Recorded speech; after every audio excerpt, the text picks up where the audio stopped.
Hej och välkomna till den här sessionen som ska handla om stöd till förnybar elproduktion. Mitt namn är Cecilia Hellner och jag arbetar i Energikommissionens kansli. Och jag har fått det hedrande uppdraget att leda den här sessionen. I will now switch to English because, as mentioned earlier, as we have guests from abroad, both on the panel as well as in the audience, we have decided to run this entire session in English. And we will do it in a bit of a mixture, Swinglish, so because slide presentations, at least most of them, will be in Swedish. Hopefully to make it a bit easier for you and also for those following us on web stream to follow what we are talking about. So during this session we will have a closer look at renewable energy support schemes. And we will focus mainly on the design issues. I think I can already now disappoint you when it comes to those who seek clarity on the future of the electricity certificate system. We are not going to talk that much about whether or not there is a need for support schemes in the future. The Energy Policy Commission is still in its knowledge building phase, and we look at support schemes today as rather to see what we can learn, what works, what doesn't work, what do we need to think about when looking at the possible need for support schemes for the future. I will also not touch upon energy taxation, since that was already addressed in a previous presentation. But then, looking at support schemes for renewables, typically they aim to promote deployment to achieve a number of objectives that can be to reduce the costs, the technology costs, to promote the technology's competitiveness versus other technologies, to enlarge a market share, to promote energy security. There were a lot of targets depending on where you are. I mean, I don't now talk specifically about Sweden, but generally. And of course, it's important for the Commission, the Energy Policy Commission, to learn about what works and what do we need to have very clear when we look ahead, when we want to design support schemes. And one very important feature and one framework is the state aid guidelines. The European Commission adopted new state aid guidelines for energy and environment state aid in 2014. And these guidelines, they apply to existing support schemes, but also to new support schemes. And we will explore today a little bit what framework conditions do we need to have clear in front of us when we look at the future. What are the sort of the key features that we need to understand when we look at support schemes defined by these guidelines. We will have two presentations that tackle the guidelines from different angles. One will be made looking at the guidelines a bit more from legal perspective. What is the aim, and what are the key principles? What is the impact for Sweden as a member state of the European Union?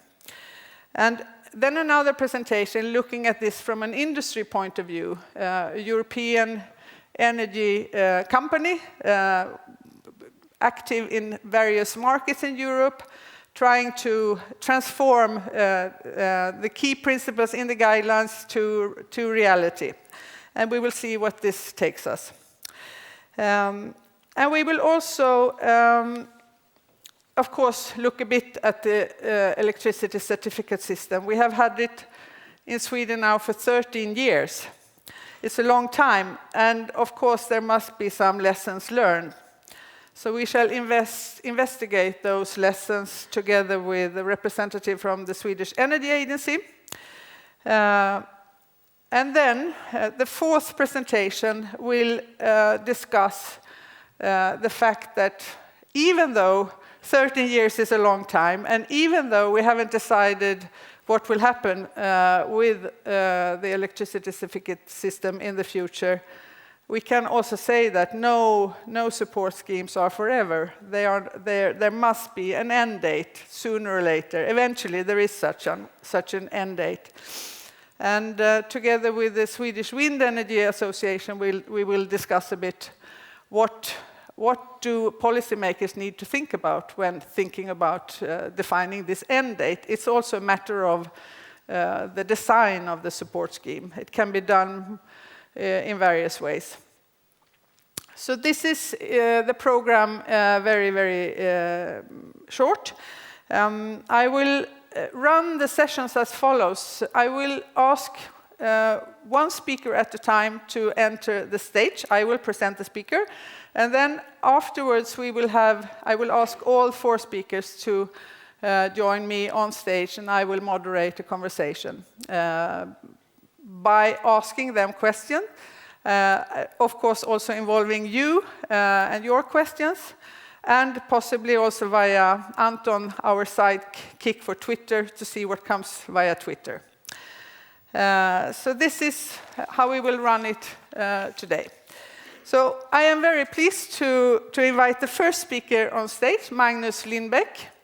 And Magnus is a lawyer and a special advisor in the Unit of Competition, State Aid and Framework Conditions in the Ministry of Enterprise and Innovation. You have a background with the competition agency. You have also worked for another political committee, such like Energikommissionens, even though it didn't look very much on energy. And you will talk about state aid from the sort of more principal angle. Very welcome. Thank you very much. I'm pleased to be the lawyer who actually starts the presentation. It's usually the lawyer who wraps up when everyone goes home. Why are we talking about state aid law? Sweden usually is a country very opposed to selective measures. And of course, the answer is taxes.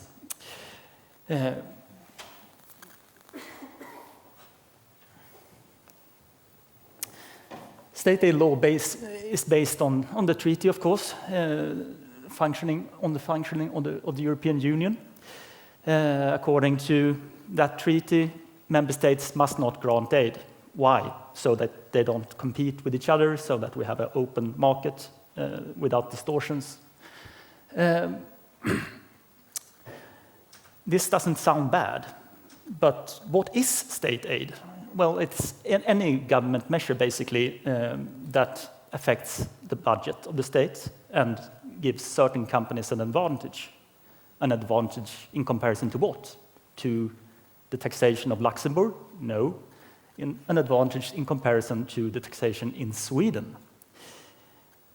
Taxes are not harmonized, so how does that work? Well, we look at the national norm and look if there's an exemption. The Commission is allowed to approve aid if it contributes to common interests within the European Union, not for much else. And that's also in the treaty, so it cannot be changed unless all member states agree. And how does this treaty then and these rules affect Sweden? Well, basically through the primacy of EU law, i.e. it takes over national law and asks Swedish courts and authorities to look at the EU law system, and if the Swedish system is contrary to that, replace it. The Commission is given an exclusive competence when it comes to approving aid. Why? Well, basically because the member states don't trust each other. We don't trust the big financial superpowers in Europe, i.e. Germany, not to give benefits to their industry and allow fair competition and a level playing field. So usually Sweden is very supportive of state aid law. It kind of is necessary for our very export-oriented industry. So Cecilia mentioned the state aid guidelines on environmental and energy aid. What are these? That's not part of the treaty. It's basically guidelines that are adopted unilaterally by the European Commission. The guidelines are meant to give clarity and help the member states in drafting their schemes, aid schemes. And they are meant to reflect past Commission decisions and the case law from the court. And in Sweden, we have national law that basically ensures the efficiency of the compliance with EU law in the Swedish legal system. However, when it comes to approving aid, then we need to look at what is common goals within the European Union. And here we have a number of different goals that affects the energy and environmental aid guidelines. And these are not set in state aid law, fortunately. When it comes to this area, the area of energy, we have I've put 4 boxes down. I think it's the basics of the legal framework that applies. Number 1, what is not aid? If we have a tax measure that is that's not selective, that is the norm of the Swedish tax system, well, then it's not selective and it's not state aid and it's not part of this treaty at all, so we can do whatever we like. We are very keen to have that kind of system. However, our CO2 tax hasn't passed the test, according to the Commission. In Germany, they have a quotation system. That's supposedly more okay. So that's a question of drafting. Then we have a block exemption regulation, a regulation that is a more detailed set of rules stating when Swedish authorities and Sweden as a member state can act without first seeking an approval from the Commission. So basically, the Commission has written down tight principles that we have to adhere to in order to know that we needn't notify to the Commission. Then we have 2 different frameworks or guidance, the EEAG guidelines for aid to environmental and energy, the environmental and energy area being one, and the other being guidelines for aid that's for sectors that are affected by the ETS system, European Trade Emission System. Both the below set of rules are valid or reflect how the Commission wants to handle the approval of aid in these areas up until the date of 2020, which is not a very long time when you look at the investment perspective of the industry.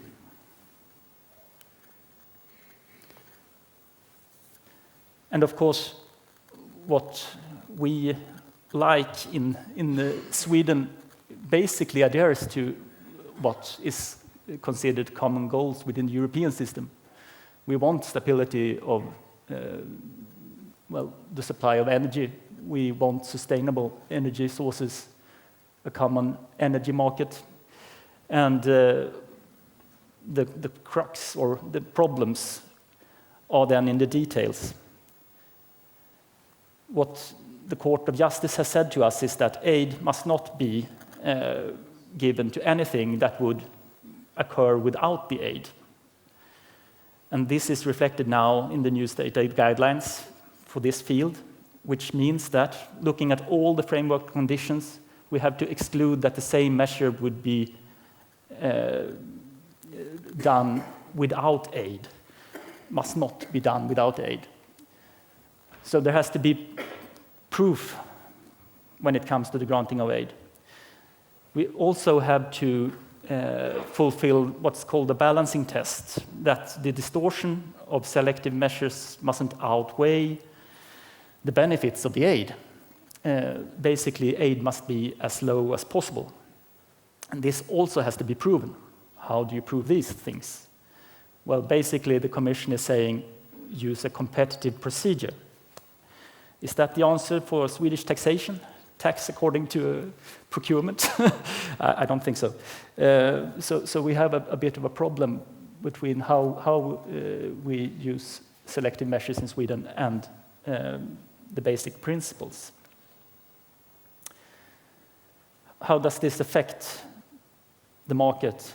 Well, basically, if you look at the new environmental aid guidelines, we can see a gradual change during this period up to 2020. We mustn't grant investment aid for any facilities using food-based biofuels, only operational aid that must be phased out afterwards. And all these issues that are set down in these quite detailed guidelines need to comply with how we in Sweden implement our taxation system. And that is a mess. So, state aid approval is possible. We want the same thing as the European Union, but there are quite strict measures that we have to comply with in a detailed sense, making life hard for lawyers at the government agencies. The other thing is the issue of overcompensation that you probably have noticed occurring when it comes to biofuels in Sweden. Since aid can only be granted for the surplus costs caused by the environmental impact. So we can't give more aid for biofuels than the difference between the price level between fossil fuel-based and biofuel-based fuel. So what happens after 2020? Well, my message is very unclear. What I'm quite certain of is that we will still have the treaty, we will still have the basic prohibition about granting state aid, we will still have a necessity for approval by the Commission. Maybe the Commission has set down even more detailed rules up until then, maybe not. What are common goals within the European Union? Well, of course, we have the question of what is sustainable, especially when it comes to biofuels.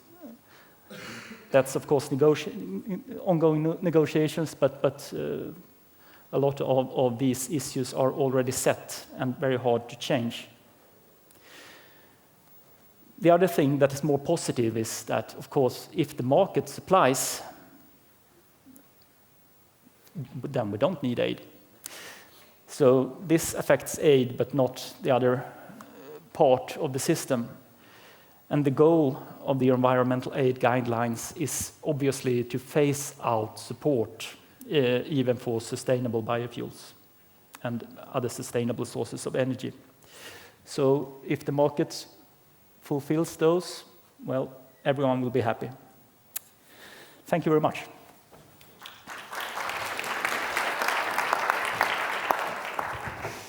Thank you, Magnus. I would now like to welcome Gunnar Groebler on stage. And Gunnar is Senior Vice President and Head of Business Area Wind in Vattenfall.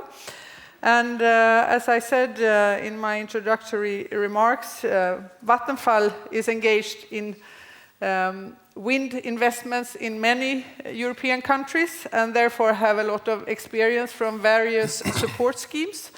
And also, of course, need to apply the state aid guideline. I think what do they mean in real practice? So we have asked you to a little bit elaborate on features mentioned in the state aid guideline, but doing it from an industry point of view, such as opening of support schemes, cross-border participation, competitive bidding, etc. And Gunnar, you are a mechanical engineer with a long and impressive career in Vattenfall since 1999. You have been head of purchasing Vattenfall Europe, head of mergers and acquisitions, head of corporate restructuring, and also worked a lot with renewables. So the floor is yours. Very welcome. Thank you very much. Thanks for having me. Ahead of a lot of things I learned. I wonder whether I really worked in that time, but others to judge on that. It's going to be interesting for me. The slides are in Swedish. I'm going to think in German, and I'm going to speak English. So you might see me puzzled sometimes. I hope you forgive me for that to start with. Cecilia, thanks for the introduction. You said that we are, as a company, moving into wind, or have been in wind already quite some time. I think it's perhaps worth to state that we are active in 5 different countries in Germany, in Europe. Germany is one of them, Sweden, Denmark, Netherlands, and the UK. So we're exposed to different regulatory regimes.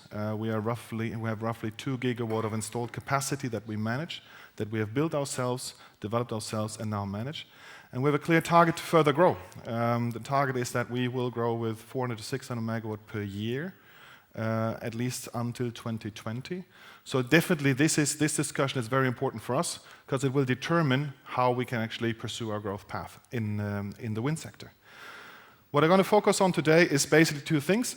First of all, a bit of our view on the different support schemes. And secondly, also broaden the perspective a bit on the EU level and the discussion we have there on regional coordination and cooperation and how this could also apply then to Sweden. Perhaps to start with, and Uto Collier has already mentioned it today, we have different support schemes worldwide, but now focusing on Europe, we basically see 3 different systems. At least we are exposed to them. One being the certificate system that we have here in Sweden, the fixed feed-in premium that we have in Danish onshore, at least until 2018. Then they also move into the variable feed-in premium that we see in most of the markets we're active in, where you basically have a fixed capped price for the kilowatt hour, and then the difference between the electricity market and this cap is then filled by the support scheme. So as you can see, this is what we see in the UK with the contracts for difference.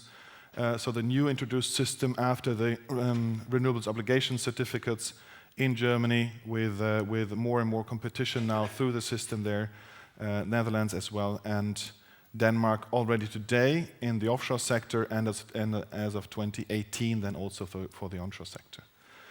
So this is these are the systems we're living in. And if we look from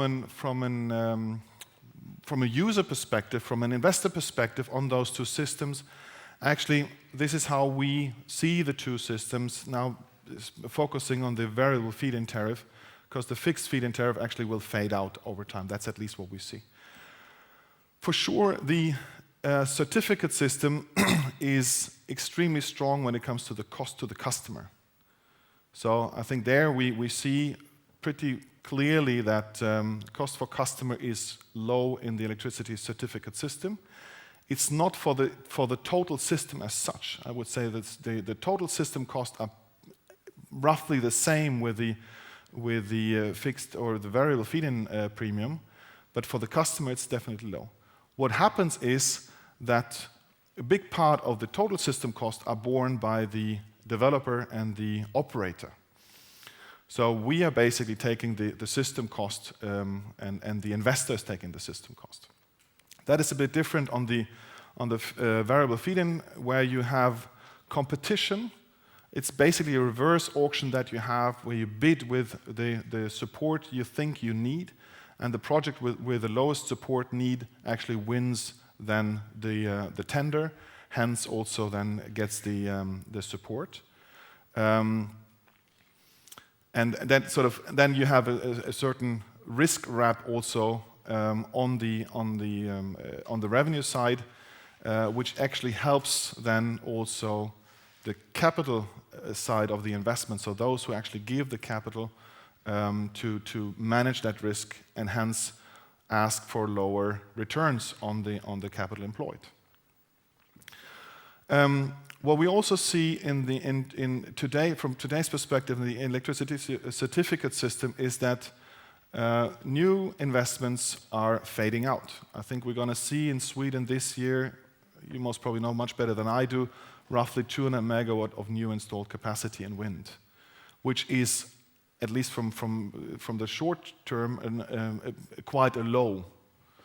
And we see other systems or other countries where actually through the competitive feed-in tariff, you get much higher deployment and still a lot of growth in renewables, not only in wind but also in the other areas. So that is part of the build-up of the certificate system, that you really get into lower investments. And one reason for that is that the certificate system actually is not very well equipped to adapt to changes in the environment, and any new technology development also hits the investments that have been done in the past.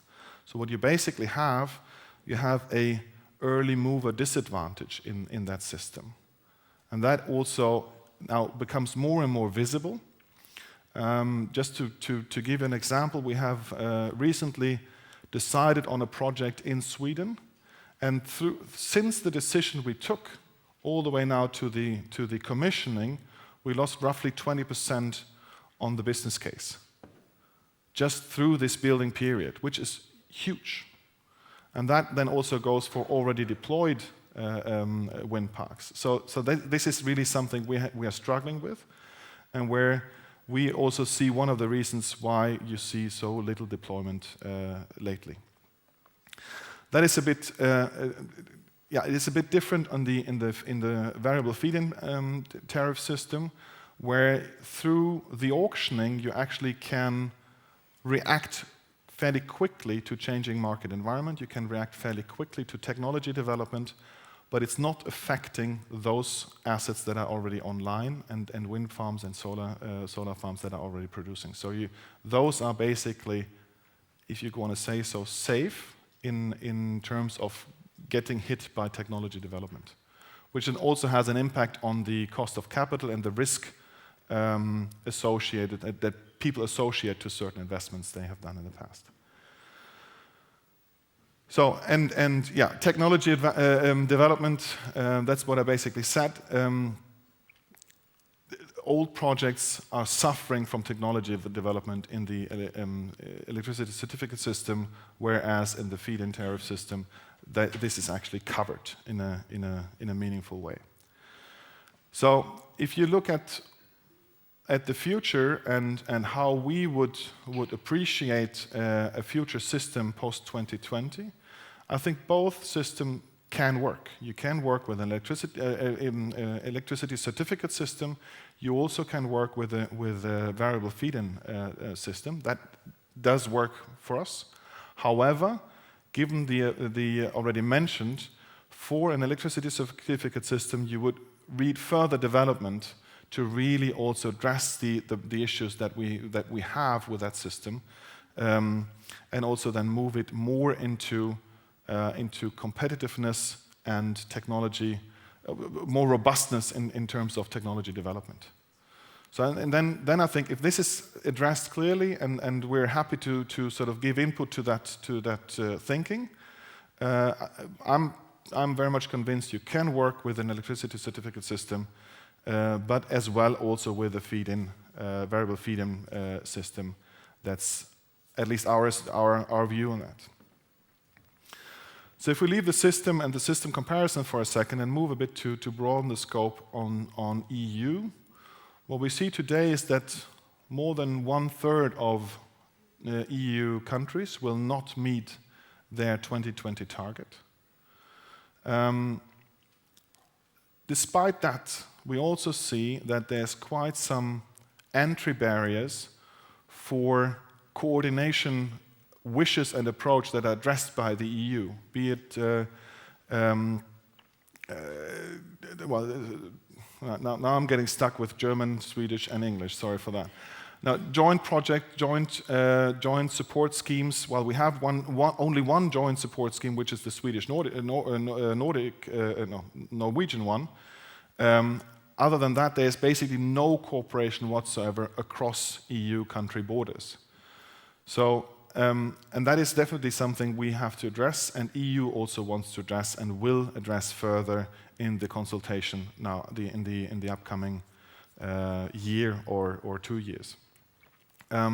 There's a clear wish from the Commission to really open support schemes across countries, and I'm actually supportive to that. I think this will also help us to develop the industry further. It will help us to deploy more renewables.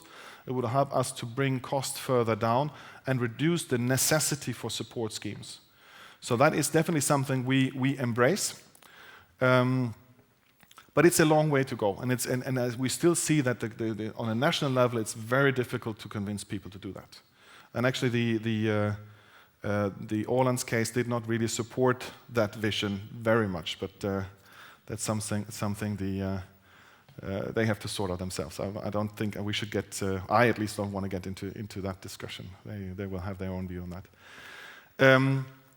What could help to at least to start the dialogue and get into this cooperation mode is that you get into regional cooperation.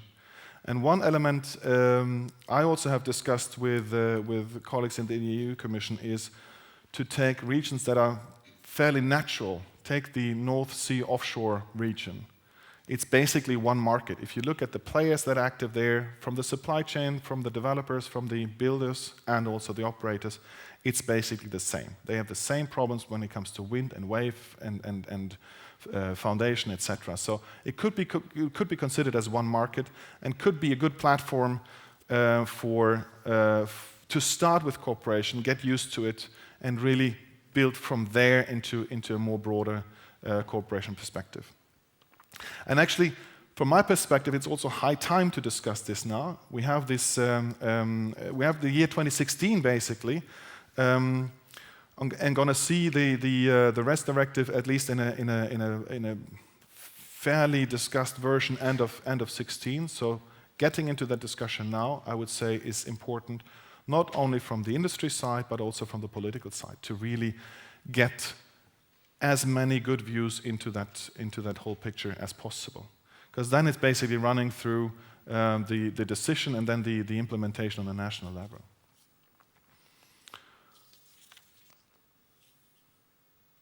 So as I said, there will be more push from EU into harmonization.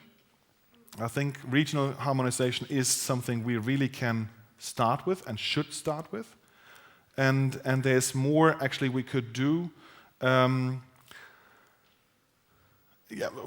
this regional level in terms of environment.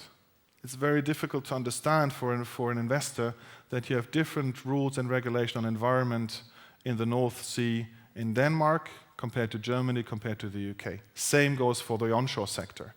Very difficult to understand why a bird is differently protected in Sweden compared to the Netherlands. It's still sort of the same species we're talking about. So really harmonize there is of benefit for us and makes things just much more easier. Same goes for the tillståndsprocesser. Now I'm lacking the English word, but you know what I mean. Also there, going through different processes is very cumbersome. And you could get more efficiency into the whole system if you would align that. You would get more efficiency and more trust also from the industry side and from the capital side if this would be aligned all over Europe, at least to start with. And then there are a lot of other examples in the area of health and safety. Why are health and safety rules in UK different to Germany? It's the same people we are talking about, and it's very difficult for my people actually to then also be compliant with all those rules, given that they are so different, but they are working in different countries. So there's a lot to do there. I think there's a high willingness, and that's at least from our side, but also from the rest of the industry, to really get going there.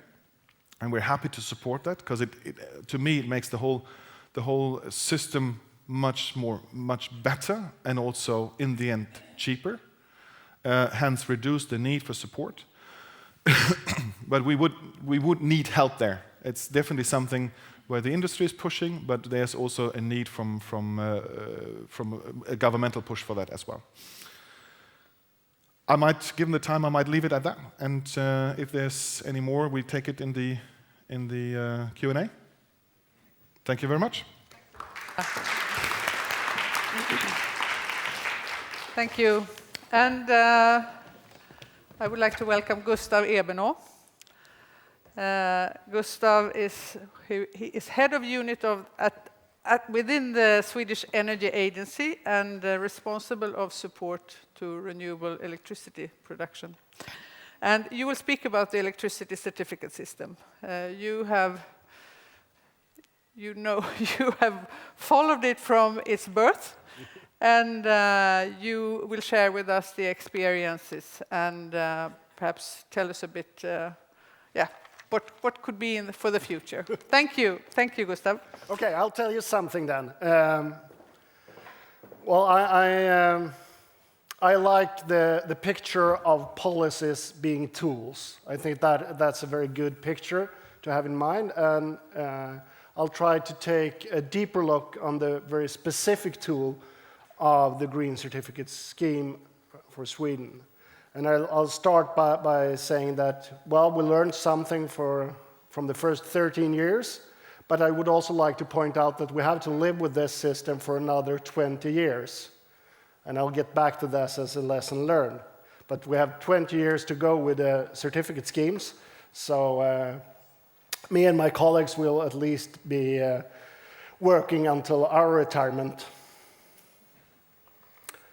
And this is the laundromat of the scheme, and it's not a money laundry business, but it's describing the system. And I would be working in the top office with the Swedish national emblem, signing certificates at number 1 for different production technologies, and then they can sell the power, the blue arrow, the certificates, and get money in return. And that is all happening in the violet market, not violent. And buyers are the electricity suppliers. On the whole, there is also larger industries and some exemptions to that has to buy a share of their sales in certificates. And then we have a Norwegian and a Swedish cake. And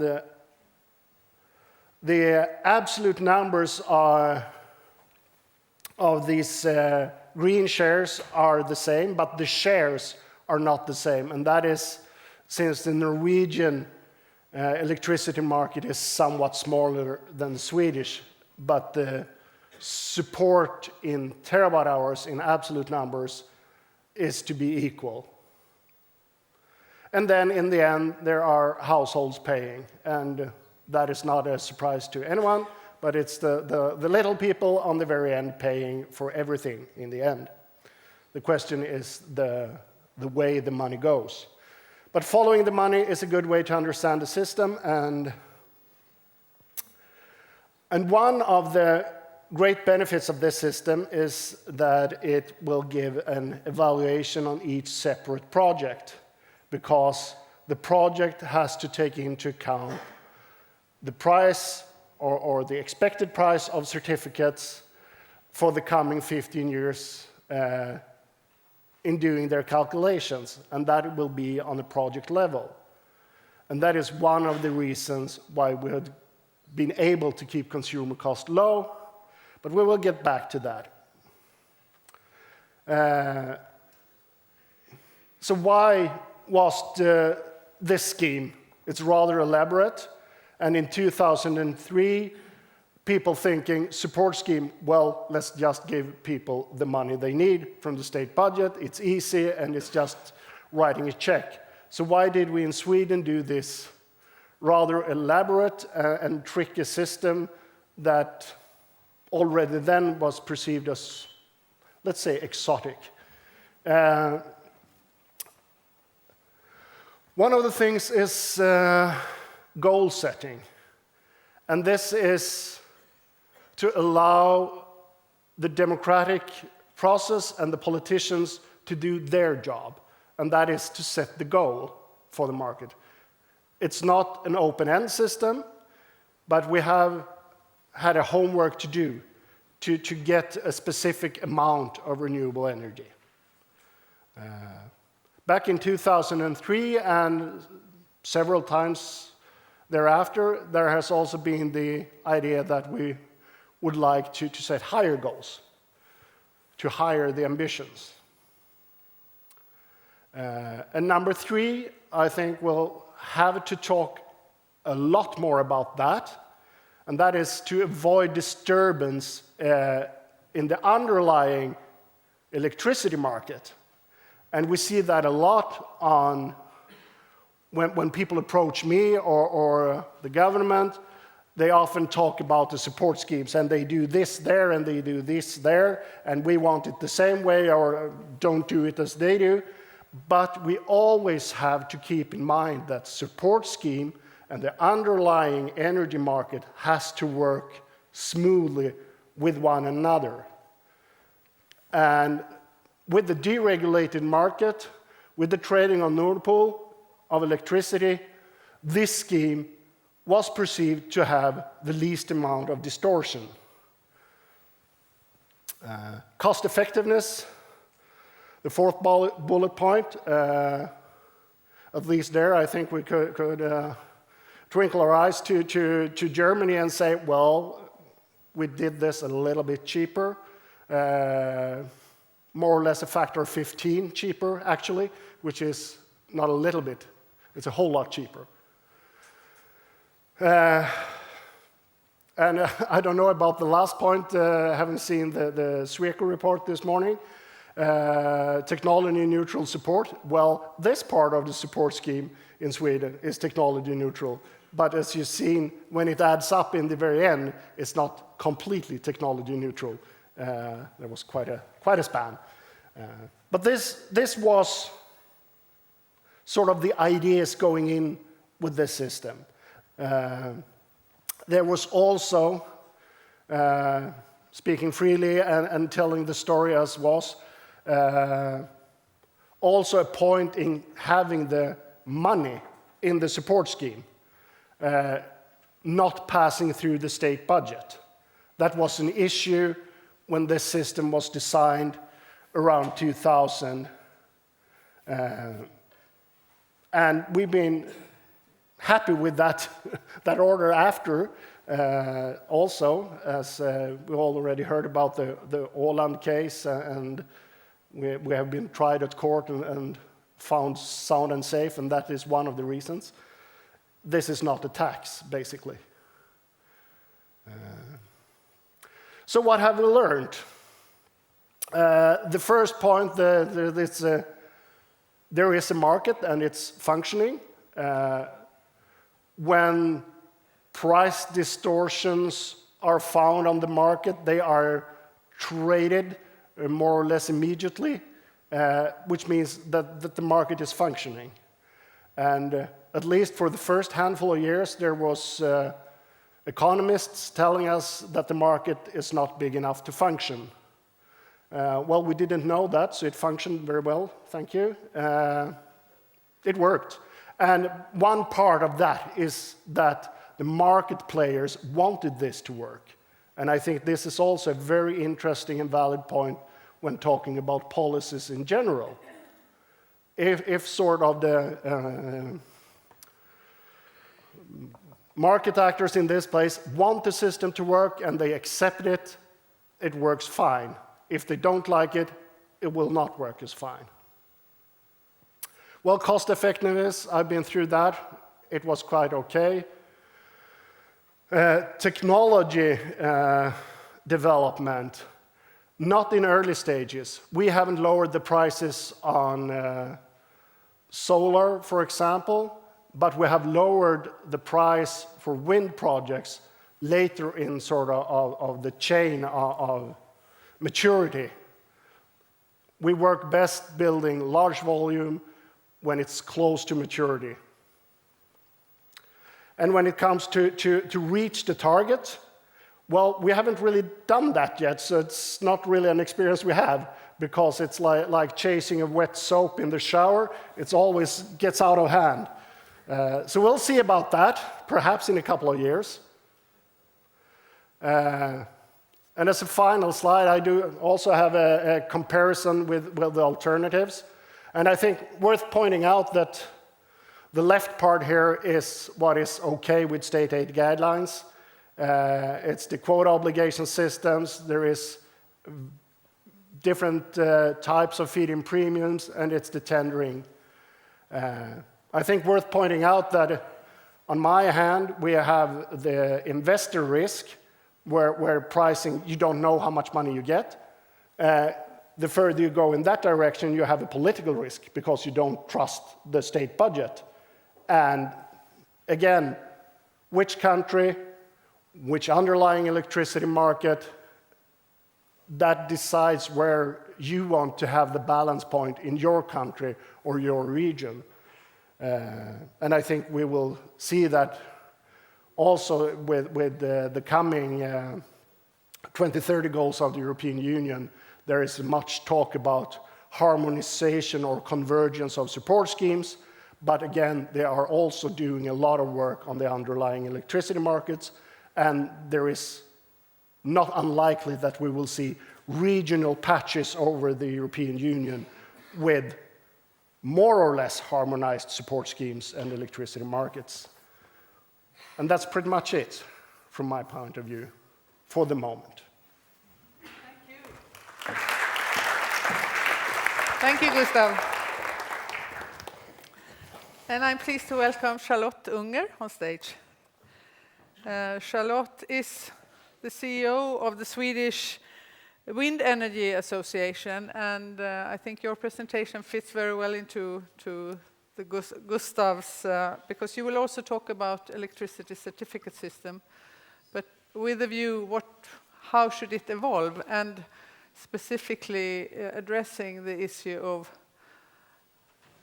the end, that the fact that there are no such things that eternal support schemes. What is the message for policymakers in that context? So please, the floor is yours. Thank you very much, Cecilia, and thank you for having the possibility of being here today. Before I will present the Swedish Wind Energy Association's proposal for a declining system, I would like to give the picture that we have of Sweden, of a Europe 2030. We believe then that we have a functioning European emission trade system, and therefore we don't need the existing systems. We have electricity prices that are based on market conditions. We have a functioning grid system, and also the new renewable targets are fulfilled both within Europe and in Sweden. So we have reached a more sustainable development for the energy market. So for the proposals of the existing system, I'm going to divide this in what do we have to do with the system that we have today, the green certificate system, until 2020, and what should happen after 2020. We have identified 4 different central problems within the system. And firstly, it's the imbalances in the system. These are due to forecasting errors and resulting in too many certificates. So our proposal for a solution would be yearly checkpoints or control stations, and would be a more Swinglish word, in order to adjust the quota obligation. That's the so-called technical adjustment. And this should be done so they are in line with the actually electricity consumption, thus forecasting any errors and ensuring a balance in the system. Secondly, it's the overdevelopment. And in the current system that we have, the Swedish-Norwegian system, there is no cap on the Swedish side. So there's a risk that we have too many projects and too many megawatt hours are accepted in the system. And this will, of course, get the results in the certificates prices have a straight fall down. So the solution for this would be absolute stop of any support after the targets have been met. Thirdly, the over and under development. As we're getting closer to the target of 2020, the lack of sufficient transparency regarding ongoing projects might lead to investment decisions that are not being optimal. It could be that we both have too few or too many decisions. Too few due to the risk of not becoming included in the system, or too many decisions, and then you will not be able entering the system. And here we propose, as a solution, a project database that includes all the planned projects and the investment decisions. So a larger transparency there. Lastly, it's the tied up capital. Within the current system, and with only one annual cancellation of certificates, there is a challenge since the producers will sell the certificates a long time after they have been produced, thus leading to higher costs. Since the producers financed the complete inventory then. And the solution for this could be a more frequent cancellation over the year. Now it's only once, so this could be more than once, and that would, of course, help the producers from bearing the costs of building the inventory. So, and all these changes are, of course, necessary to render the system functional once again and to re-establish the investors' confidence. So these 4 points that I presented are very important in order then to continue the system. So what should happen after 2020 and until the last certificate is delivered, 2035?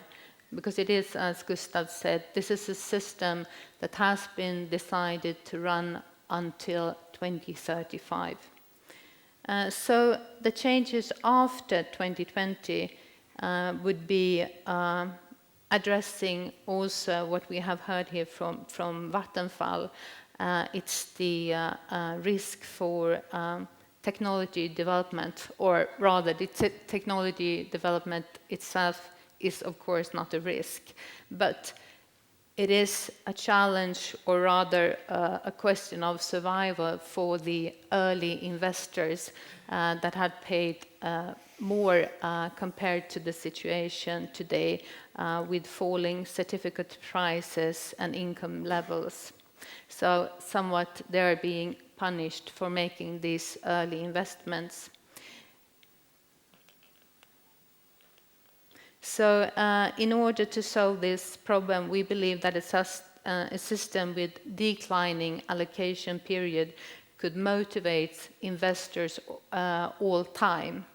So this would mean that for a new target for 2030, this should be set. And as I pointed out from the beginning, you should keep the end year of 2035.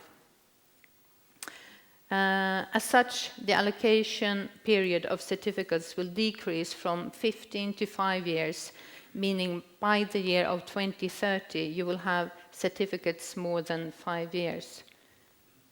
So here's a curve sort of, trying to explain this, that you will have less and less certificates until you reach the year of the goal, of course, if you have fulfilled the goal.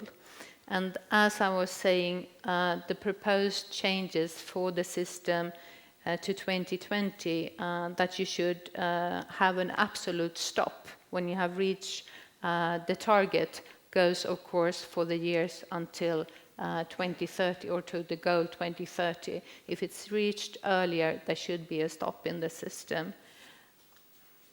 So thank you very much for presenting this. And I just wanted to add that the proposal itself you can find on our website. And also I have two of my experts here today if you want to go into more details than we're going to have in this discussion. Thank you very much. Thank you, Charlotte. Thank you. And I think you please stay on stage. And I would like to welcome Gunnar, Gustav Ebenå, and I forgot to mention that I have already the first speaker, the first question and statement will come from Gustav Melin from Svebio. So I will like to all of you to come up, and Gustav Melin. Now there are many Gustavs here. Gustav Melin, you have promised to give some sort of kick off the discussion and with a statement also sort of linking into the question about electricity certificate system and its future. So welcome. Yes, thank you very much for giving me the opportunity. I'm promised 4 minutes. So I would like to start with backing back a bit to support schemes are needed to create what the society would like to have, what would the society like to have then this situation? Robust, powerful power system that gives the need for the customers at as low cost as possible. And if you regard support schemes, in our view, support schemes that are specific should be very narrow or small, because otherwise they influence the market and the market price in a way that it's not fair for the companies that are already in the market. In our general view is that support schemes should be then more general, or we should have incentives that incentivize the companies to act on better environmental actions. And then in Sweden we have been very successful with the polluter pays principle, which is that the companies should pay if they make emissions. It's the carbon tax, it's NOx fees, and it's sulfur emission fees. And I believe that there are 4 different types of supports that we could have that are not general. And it is for research, it is for technical development and demonstration. It is also for initial market development sometimes when we need to introduce a new product or in new areas. And it is education and information. When it comes to the Swedish green certificate system, it's kind of technical neutral and rather good, but there are some problems, and I would like to mention them. Firstly, it put the market out of balance, out of play. We have decided to support a lot of new production, but we don't take away any production. That makes us having a surplus production of electricity. At the moment this year we will export 22 terawatt hours, which is about 50% of the total production. And it also then, it causes low prices, but it also causes loss of values for all the companies that have invested in power production. And we have seen wind companies writing off or writing down their values this autumn, and we also the nuclear companies, and it's the same in the bioenergy sector, of course. But another problem is that also the electricity certificate system make companies less sensitive to prices, so that we invest in something that is not asked for. There is no need for the electricity on the market sometimes. And there is one dimension that the system doesn't take care of, and it is the effective output or effect. We believe that it's important to introduce the effect also in the system. So therefore we come with a new proposal that we have delivered to the Energikommissionen in October to evaluate. And it is a system where the customers that ask for more electricity when it's very cold, when we need more effect, they pay more. And also the companies that are able to make the solution then to produce electricity when it's very cold, when it's needed, they get more. So we believe that the certificate should be paid and given during the period of 1st of December to the last of March, 31st of March. And also it should be awarded towards the Svenska kraftnät's list of guaranteed production. That would be about 0.85% for biopower and hydropower. And maybe this Minesto ocean stream power production that produced 24/7 also would get a higher level than that was on the Energikommissionen some seminars ago. But for wind, for example, that is 0.11, which is the factor. We believe that would suit the society better. Winners in this system is the society, because we have a system that is more adjusted to what the customers need. And we will then have lower cost for the customers and also lower cost for net building. Also, another winner is the current wind producers, because the prices of wind when it's blowing is not going to go down as much when the wind is blowing. And also, of course, producer of guaranteed production, like hydro and biopower and so forth during the winter time. Yeah, thank you very much. Thank you. I will now, yeah, exactly. We will need the microphones for the floor. So I will now open up the discussion with you. So in case there are questions, here are some microphones. Otherwise, I have, okay, so there is a question over there.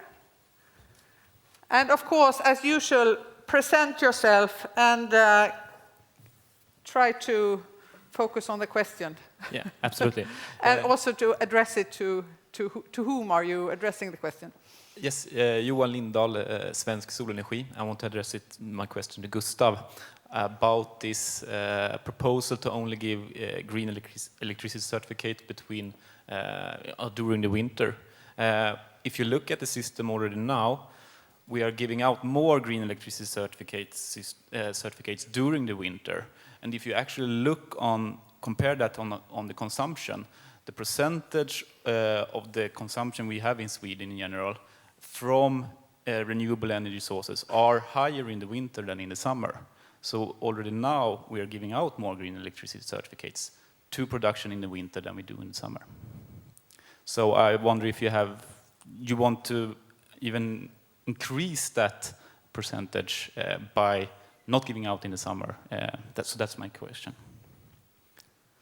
Okay, so that was a remark rather than a question. And a question that. Okay. It was a question for Gustav Melin, I suppose. Yeah, I think it's really needed, because it's in the winter time that we have a deficit of electricity production sometimes when it's cold. So absolutely, the support should be given during the winter time, because it's then we need the electricity.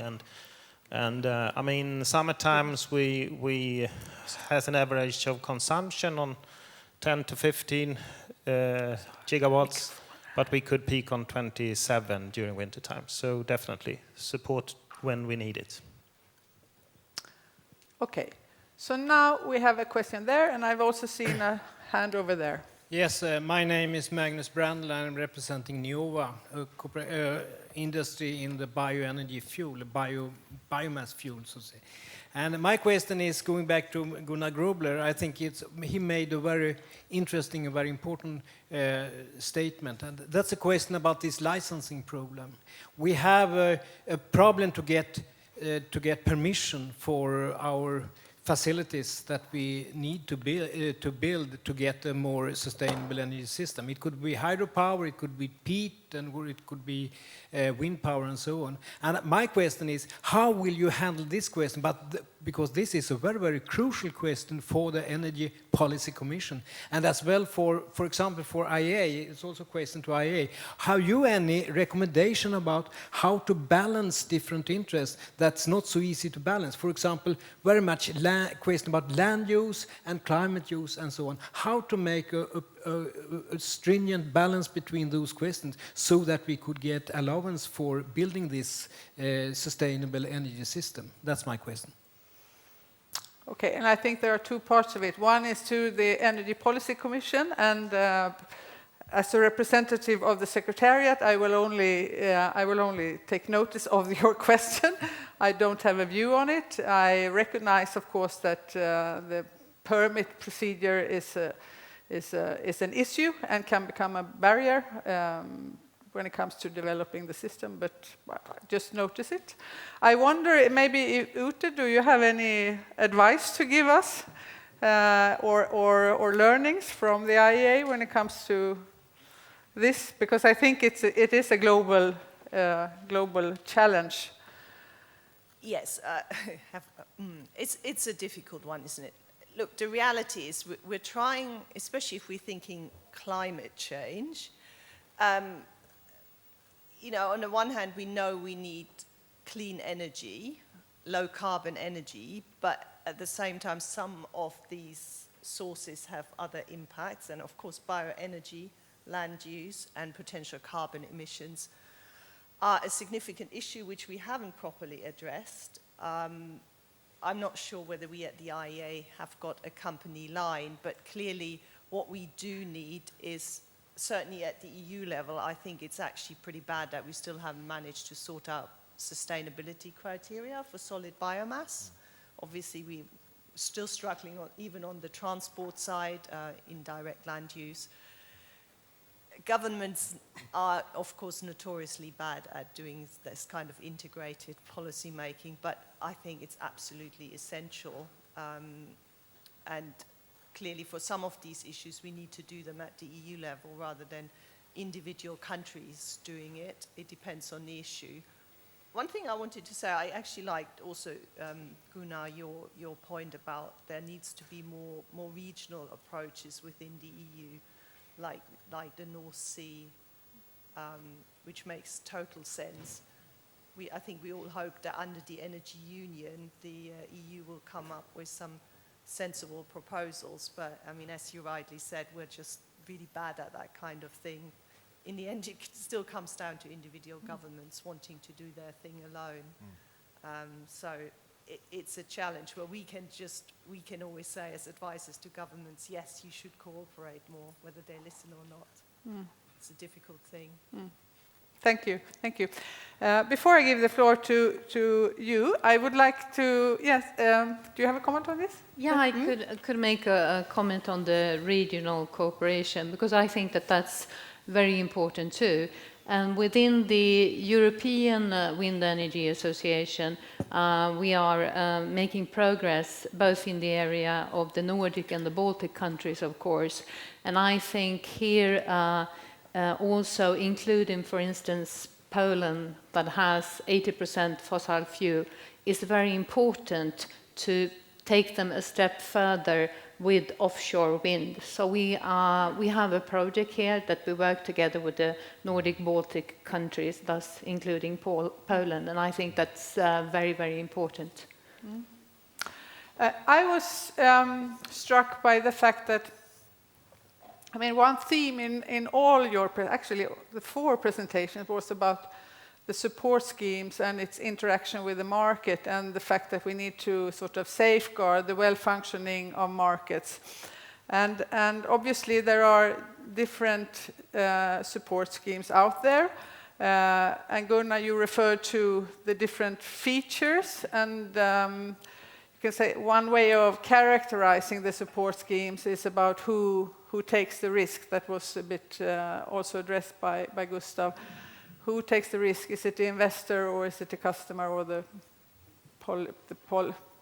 policy, sort of the politics? But of course, at the end, it is the customer who pays.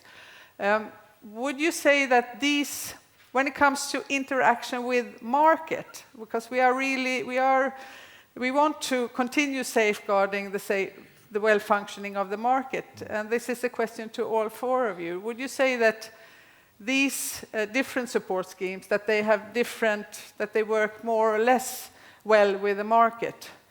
I'm just keen to know, because it's interesting to know if you say that both work, but yeah, everything works if you really make an effort. So what works well and what does not work well? We have sort of adopted a view in Sweden that the certificate system is working very well. But yeah, I'm keen to learn. If you can start, maybe Charlotte.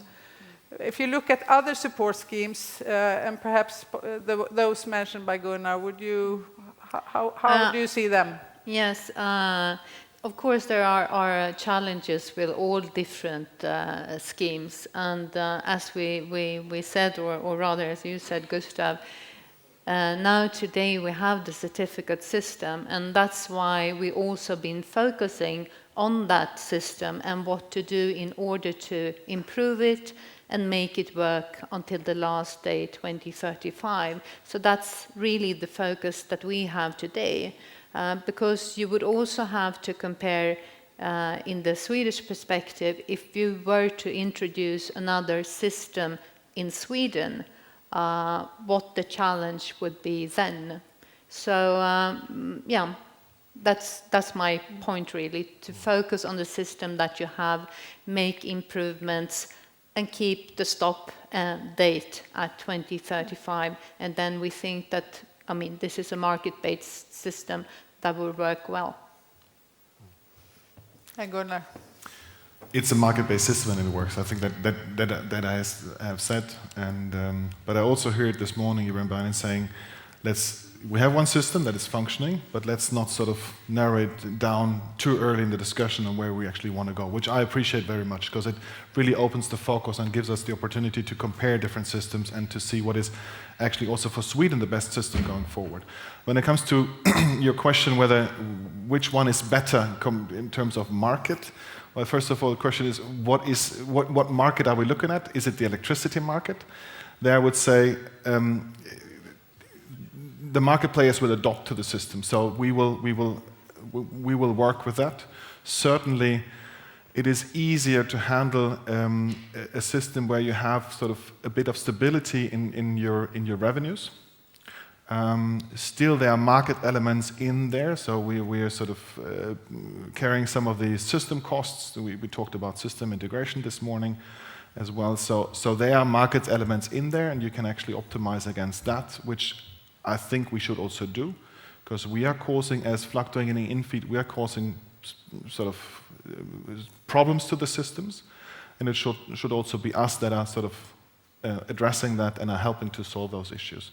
I think there with a feed-in system, it is easier for us to apply that, I would say, at least from our experience. But again, as I said, both will work in the end. I would feel more comfortable with a variable feed-in, because the whole cost situation would be different. And coming to cost, perhaps one comment to you, Gustav, as you mentioned the German system, me being German and being a German customer as well, I fully agree to what you said, but I think it's also fair to say that this shows the full cost, whereas the certificate system only shows the cost to the customer, not the full cost of the system. And secondly, because it is so expensive, the German government now moves into the tender system to reduce the cost level and put pressure on the industry to really get the support levels down. Because I think everybody of us agrees, and we within Vattenfall have a strong belief that the entire renewables industry will only survive if we really get to fade out the support schemes. We have to be competitive to any other electricity source within a certain time period. A support scheme is only there to support in the beginning, in the start phase. I think that is very important, and whoever is sort of pushing in prolongation will just harm the entire industry. I truly believe that. Magnus, I appreciate that you are not an electricity market expert, but perhaps with some sort of general market I would very remarks. much agree with the last comment. I mean, basically, state aid is supposed to handle short-term inefficiencies, solve problems that the market cannot solve. If we build a market and need state aid for it to function, it will not be very beneficial for European competitiveness.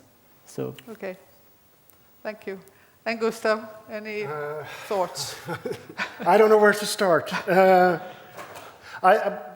Perhaps we could start with the idea that if we have exposed electricity market like the deregulated Nordic market, then a system like the green certificates most likely work better there.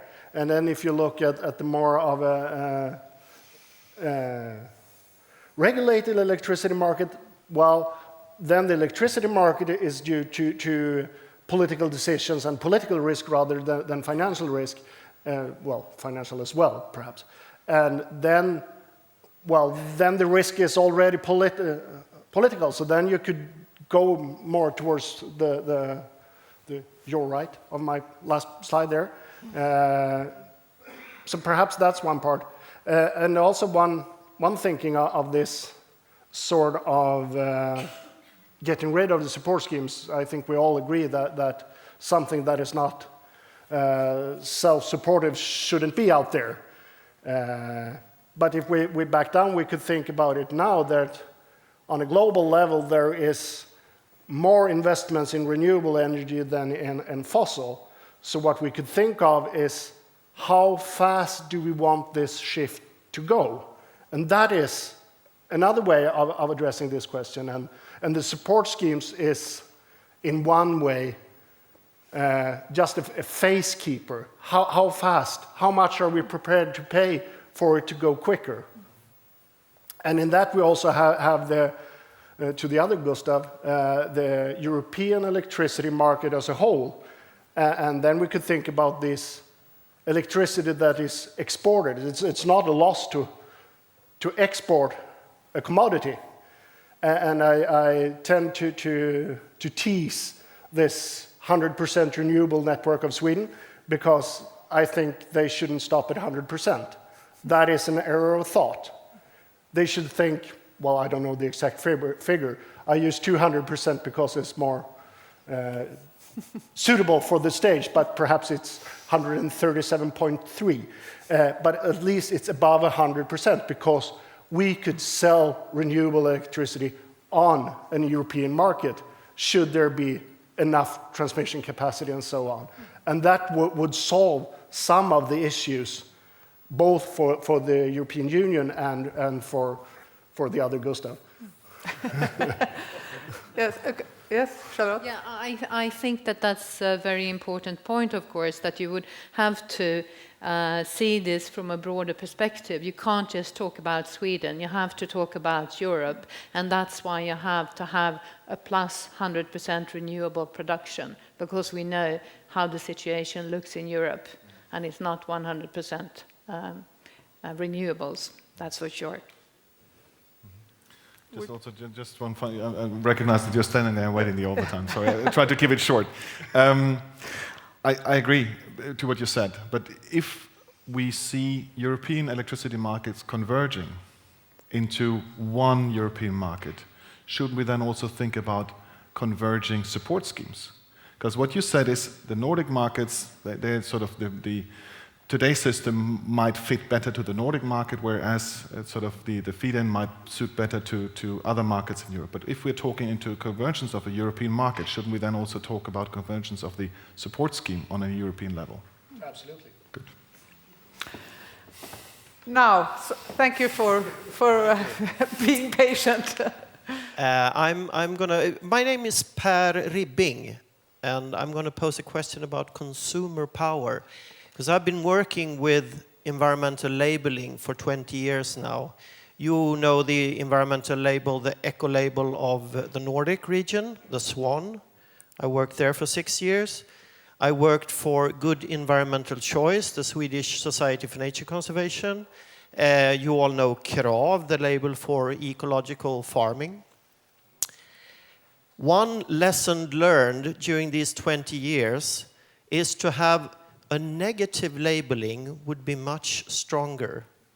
Both asking consumers and producers, they would much rather have like a skull on the opponents, on the competitors' products.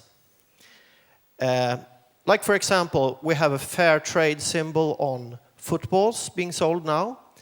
The fair trade symbol on the football says, no child labor, no child slaves have been used to produce these footballs. I don't think anyone here would buy a football with a skull on it, marking that, yes, this football has been used with slave labor, child slaves. Okay? So it's more efficient to brand a product negatively. Now, coal. Coal is a 4-letter word for Swedes and for people in the Nordic countries. I suggest that a very good market-based system would be just to brand what I call ugly power. If we buy not specified power, the Nordic residual mix, non-specified, not bearing the guarantees of origin, contains 42% fossil energy. If we just gave that to the consumers, if we just communicated that to the consumers in the Nordic countries, I don't think they would buy ugly power. It's just a matter of clearly conveying that if you're buying power which is without the guarantees of origin, you're buying coal power. And that's a 4-letter word. That's like branding something with a skull. Thank you. I will, before I give the floor, see what, because there was you didn't direct your question to any specific person here, so I will see what comes via Twitter and maybe bunch a few questions to you before we go to lunch. I'll group a few questions here as well, so we don't have a lot of time left. Maybe Magnus, a question to you. A comment about a prolonged certificate system post-2020, how that would be compatible with the new state aid guidelines post-2020, even though we don't really know what they will exactly contain, given that some of the technologies, maybe onshore wind and biofuels, are market competitive looking at relative prices to other power sources. That's the first question. A second question coming into Svebio's suggestion then about capacity mechanism, saying that your suggestion is basically a capacity mechanism or a capacity market, not a renewable support scheme. Does that mean you don't believe in the normal market to solve the capacity issue? So we need a full-fledged capacity market. If you could comment on that. I think we stop there. Okay, so then we have 3 questions on the table now. We have the question whether branding of electricity would, what the impact, if that can be regarded as a Styrmedel, as a way to promote, would it have impact? We can ask if any one of you would like to respond to that. Then there was a question to Magnus, and a question to Gustav Melin. So we will start with the one on branding. Gustav, Yes, would you like to take that? Yeah, I can do that because the short answer, it's already in place. It's just a tiny bit that has to be done by the government and the Energy Market Inspectorate, and that is to demand disclosure on the individual contract rather than on the supplier of electricity. Today, the disclosure is on company level, and really, being a customer of Vattenfall or whomever, I'm not interested in what they're selling to the others. I'm interested in what they're selling to me. Should they have to disclose that on the bill, then it would be the negative branding. And that is, since we in Sweden has, I would dare to say, one of Europe's most elaborate system of guarantee of origins, which is the consumer tool, where we allow for any production plant to apply for guarantee of origins, and that is sort of the traceable element of electricity.